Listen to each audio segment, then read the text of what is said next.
Hi all, I'm just waiting a few minutes here. I'm going live.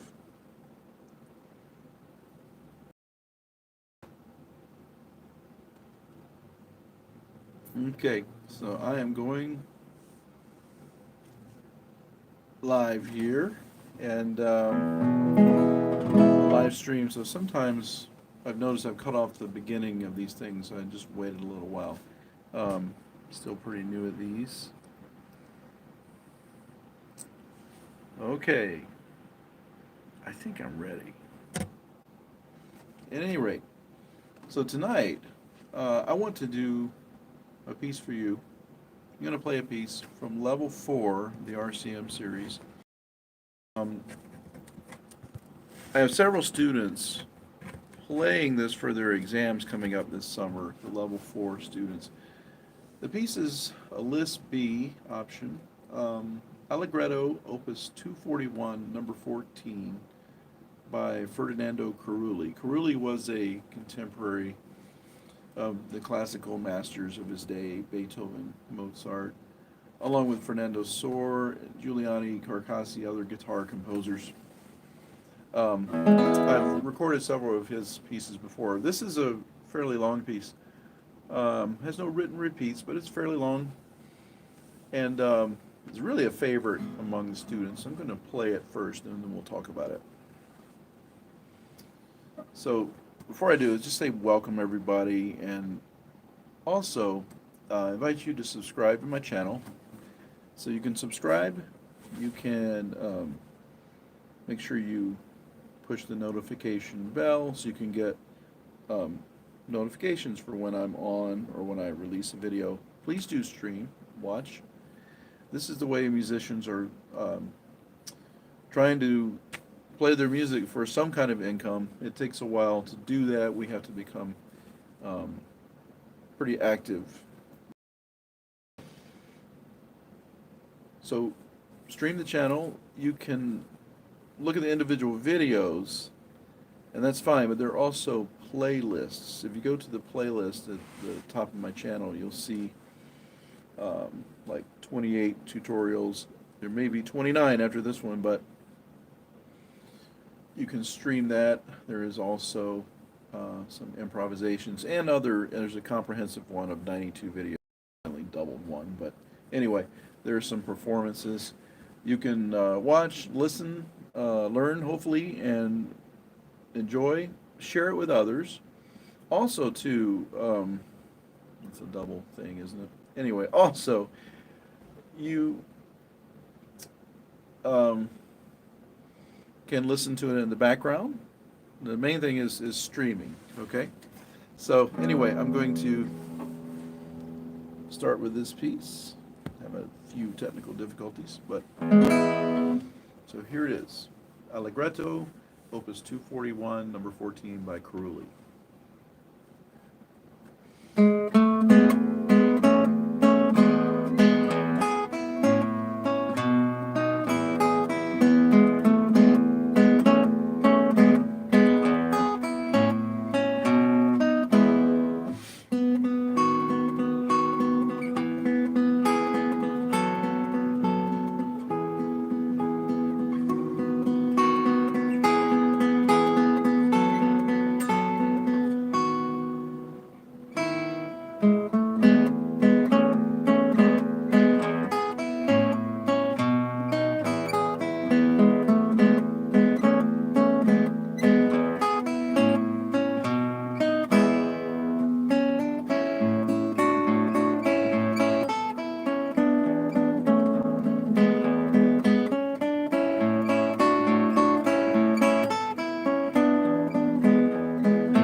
right, so first of all, this piece is an actual arrangement. It was written during the classical period, which was 1750 through 1827, roughly.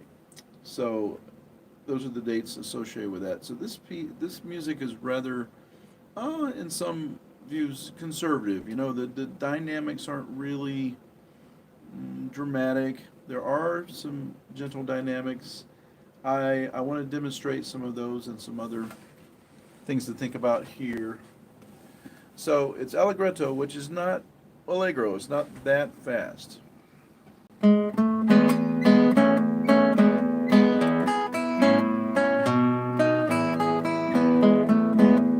RCM gives a range there, a dotted quarter equals 58 to 66.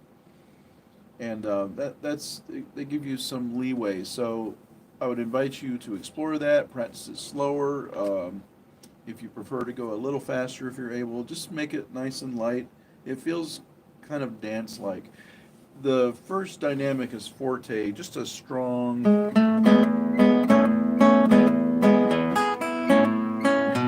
happy, upbeat, not extremely aggressive or anything, just not timid.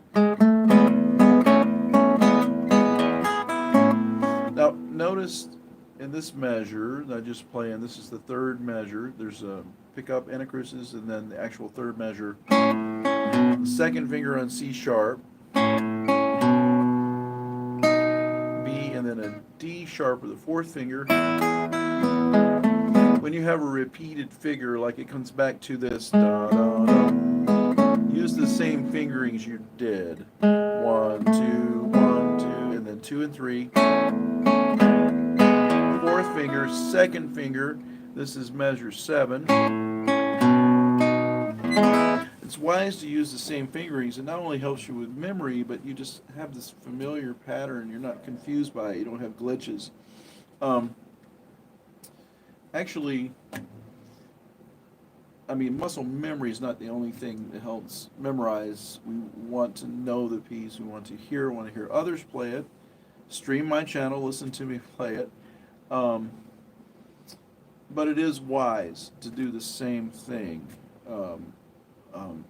if you see repeats like that. Unless the music asks for a different fingering. I think it's wise to, with the editors, especially in the RCM series, they're very good, and you want to get insight from what they say before you change anything. So I think that's the thing to do for sure. So sometimes you'll have changes in fingerings, but not so here. Now, that theme is stated a few times. Now we go into mezzo piano.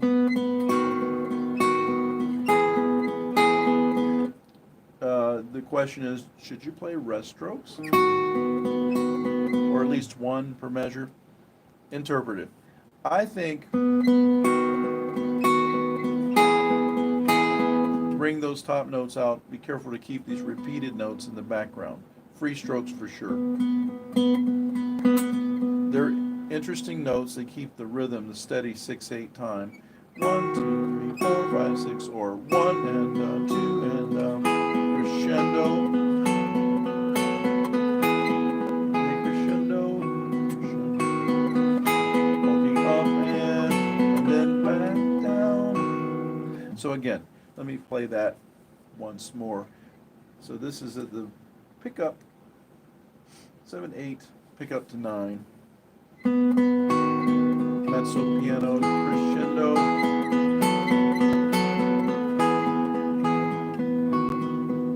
Crescendo. Forte. Same fingering as in the beginning. It's just stating the theme again.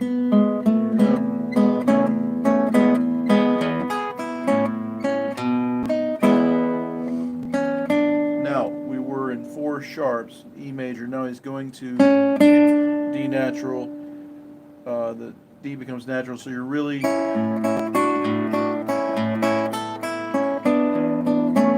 going to the subdominant here, A major, for a bit.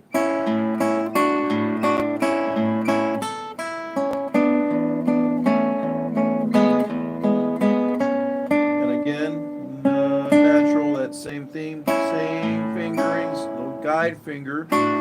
So in measure 25, we have a 2 in C sharp, the dash next to the 2 going to the D natural, that's the guide finger. Up the fretboard, down to 1, that'll set you up for the spread. Second position, 5th fret, little dyad of D natural and B.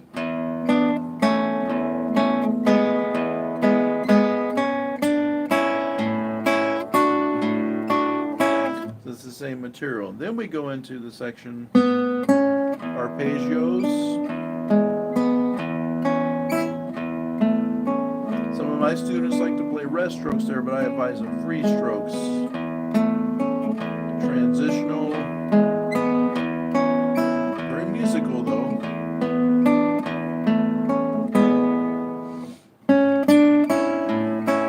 Back to this theme.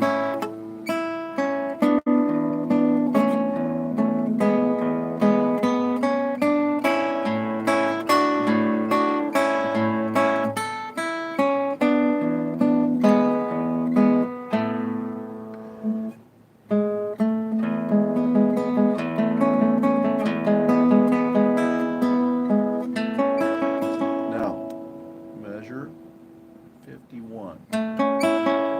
Fingers 3 and 4 in the A major chord, moving up guide fingers to the 4th fret for the B major chord, first finger on F sharp. Back to E major. So we have gone, we're really back in E major now. And these are 16th notes. And a double time there, so. Smooth it out. Thumb on the 3rd string.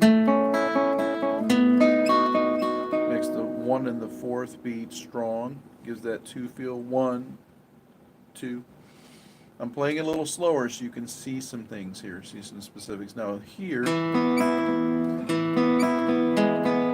thumb, middle, index, and the right, I usually play 2, 1, 3. It's okay to play 2, 1, 2. I just don't like to default to that because oftentimes you need to hold a finger down. In this case though, the E on the 4th string is muted because you've played an 8th note. So you can move that and reset. That is a choice though. That's a neat thing. I just discovered today teaching. I thought, well, I usually go 2, 1, 3, like a sus chord almost. It is, but you really don't play it like that. It's muted E. That's just a pickup, just like at the beginning.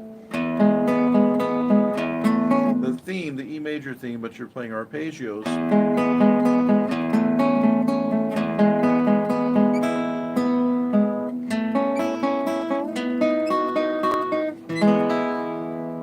And then going into like an earlier theme, da, da, like a dominant chord, tonic.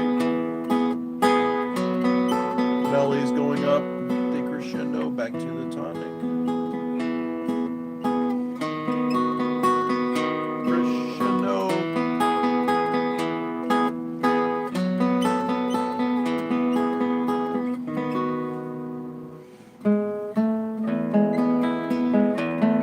Not really a dramatic ending, just a different arpeggio.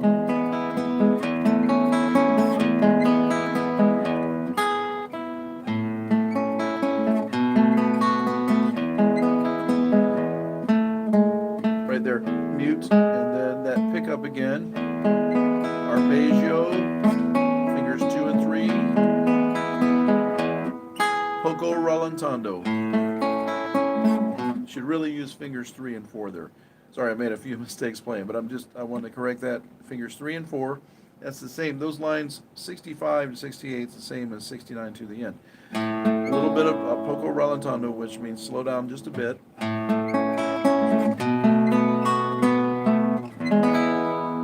Ending on E major, but it's not particularly forte. In fact, it was a diminuendo before that came back in. So it's just a general reminder, we are coming to an end and using the same thematic material. It's not really a theme and variations in form, but it's definitely using various devices to accentuate the theme, and it's just a great piece. So I hope this has been helpful to you, and take care. Let's see if I can end this live stream. I always struggle with this, but thanks for watching. Please do subscribe, and we will talk to you very soon. Take care.